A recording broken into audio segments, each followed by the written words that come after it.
le Gaulois réfractaire au changement.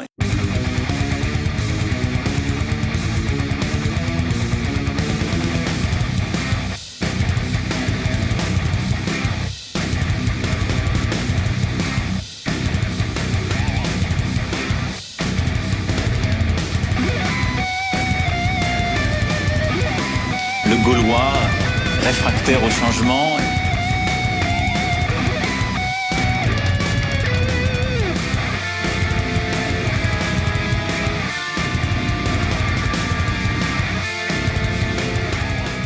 Bonjour à tous, les Gilets jaunes, la revanche gauloise contre le nouvel ordre romain.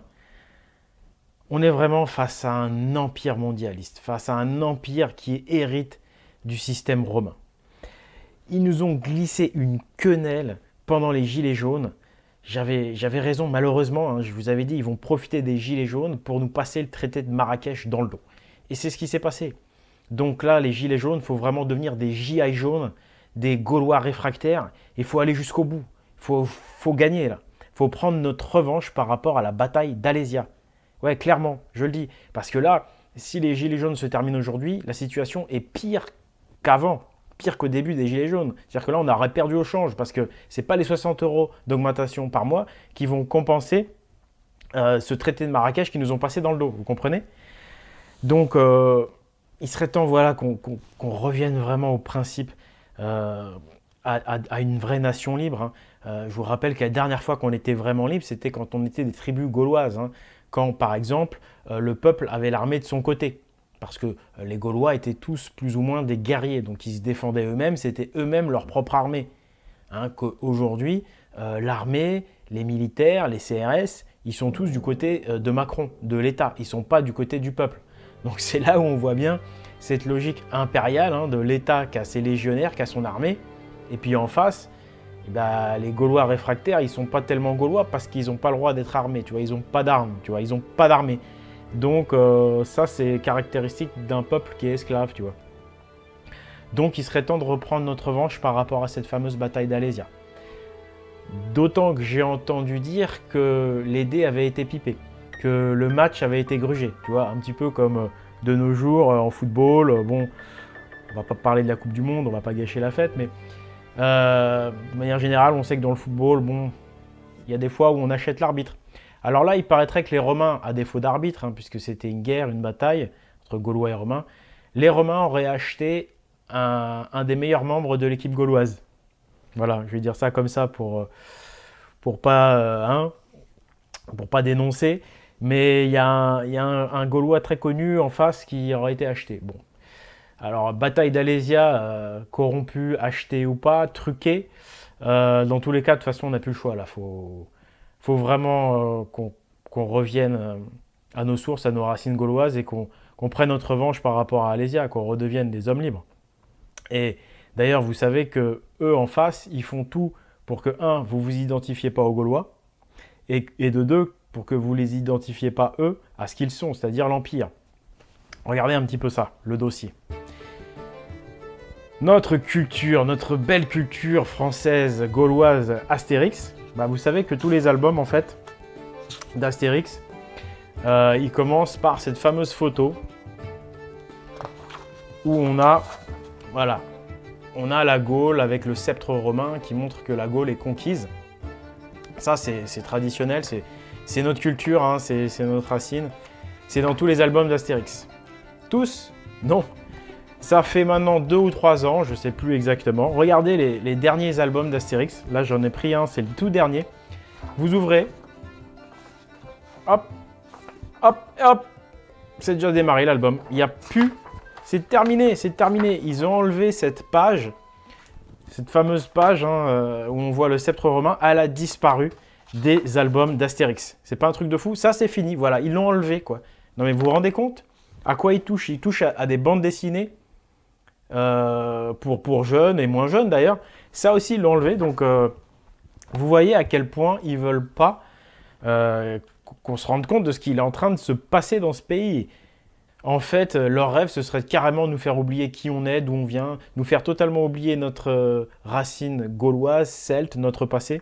Ça, s'ils pouvaient le faire, ils ne se gêneraient pas. Regardez. Et voilà que des esprits angoissés aujourd'hui, bruyants et volontairement ignares, voudraient rétablir le fier guerrier gaulois sur son trône d'allégorique et unique ascendant. La voilà la tromperie. Du boulot tout trouvé pour l'historien François Durper que nous recevons aujourd'hui, auteur de ce livre que vous allez voir, intitulé « Nos ancêtres ne sont pas gaulois », paru chez Albin Michel. François Durper, bonjour. Bonjour. Comme l'indique le sous-titre de votre ouvrage, vous dites c'est une contre-histoire de France, c'est un ouvrage de combat presque. Mais ça va beaucoup plus loin que ça. Regardez les derniers grands films, regardez les tout derniers Star Wars, les Star Wars modernes. Vous allez vous apercevoir que l'Empire a disparu. Tout simplement. Vous savez qu'avant, Dark Vador et l'Empire, c'était les mauvais. Hein. C'est ceux qui voulaient mettre en esclavage tout le monde. Et face à eux, on avait la Résistance, les rebelles, les gens de l'Alliance. Eh bien, dans le nouveau Star Wars, il n'y a plus d'Empire. Et bienvenue dans cette nouvelle vidéo consacrée à l'univers Star Wars. Une année après la mort de l'Empereur, la défaite de Jakku et la signature de la Concordance Galactique mirent fin à l'Empire Galactique. Le Premier Ordre s'éleva des ruines de l'Empire Galactique. Ça n'a vraiment aucun sens. Le Premier Ordre s'éleva des ruines de l'Empire Galactique. On voit bien que leur seul objectif, c'était que le méchant ne s'appelle plus l'Empire. Donc voilà, encore une fois, pour pas qu'on tilte, pour pas qu'on puisse faire le rapprochement, eh bien, l'Empire, il a disparu. L'Empire n'est plus méchant. Maintenant, les méchants, c'est le Premier Ordre. Premier Ordre, à quoi ça renvoie? Une idée de quelque chose de primordial qui a démarré en premier. Qu'est-ce qu'il y a eu avant l'Empire romain? Eh bien, les Gaulois, justement. Donc, vous voyez comment ils ont inversé les choses. Maintenant, les méchants, c'est la civilisation hyperboréenne, gauloise, celte, viking, etc. Le Premier Ordre de la tradition primordiale. C'est ça, maintenant, les méchants. C'est plus l'Empire. Et puis, pour celui qui sait lire le langage symbolique, dit hermétique, là, par contre, il y a des éléments de preuve à l'appel. Hein. Vous savez que ce nouvel ordre mondial a pour projet d'établir un gouvernement centralisé mondial, mais il a également pour projet d'installer une monnaie unique mondiale. Et là, pour celui qui sait lire, c'est pas caché. Regardez.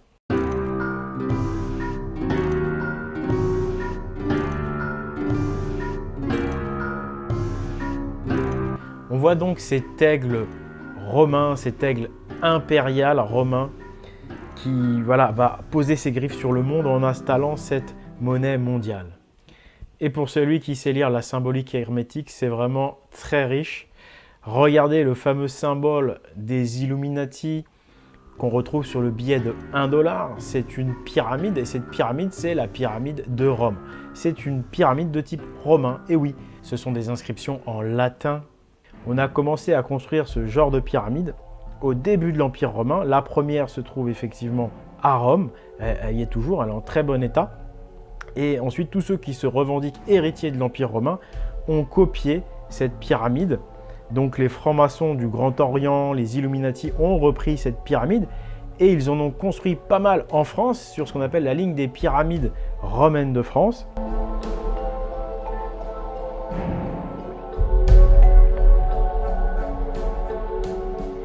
Il faut savoir que François Mitterrand a construit un monument qui s'appelle l'Axe majeur à Cergy. Cet axe majeur pointe vers la pyramide romaine de Coire, c'est en France. C'est la pyramide qui symbolise la victoire romaine contre les Gaulois à Alésia. Et bien sûr, l'élément le plus probant, c'est l'élection d'Emmanuel Macron, qui a fait son discours d'investiture devant la pyramide du Louvre. La pyramide du Louvre construite par François Mitterrand. C'est là que Macron a choisi de faire son discours pour envoyer un signal à tous les copains de son équipe pour dire « Regardez, nous avons gagné ». Nous, les Romains, les Illuminati, bref, les gens de la logique impériale. Et voilà, ce sont des moyens pour eux de se reconnaître sans se faire voir par le public, sans se faire voir par la masse. C'est les petits malins. Hein. Sauf qu'aujourd'hui, vous et moi, on est au courant. On les reconnaît, on sait qu'on a affaire à l'Empire. Nous sommes des Gaulois réfractaires. Donc, les G.I. jaunes, si vous voulez rétablir ce qu'il faut rétablir, comment on pourrait faire pour se reconnaître? Bon, je sais que le personnage du G.I. Joe a une hache de pompier ou une pioche là, mais franchement les gars, on a besoin de vous. Vous pointez pas avec une hache sur les gilets jaunes, vous allez vous faire embarquer direct. Non, non. Pour qu'on puisse nous se reconnaître entre nous, les Gaulois réfractaires, je vous propose tout simplement de porter une hache aussi, mais ce genre de hache, vous voyez, un pendentif comme ça. Les haches, c'est vraiment le symbole de la tradition des anciens, de l'héritage, donc de nos ancêtres gaulois. Vous pouvez trouver ça sur ma petite boutique en ligne espritviking.com. Ça me fera plaisir et ça nous permettra de nous reconnaître. L'Empire ne peut plus se cacher aujourd'hui. Et nous non plus, on ne doit plus se cacher. On doit se reconnecter à nos racines, à la force de nos ancêtres, à l'honneur de nos ancêtres. Pour eux, mais également pour nos futurs enfants, nous devons nous battre pour notre liberté.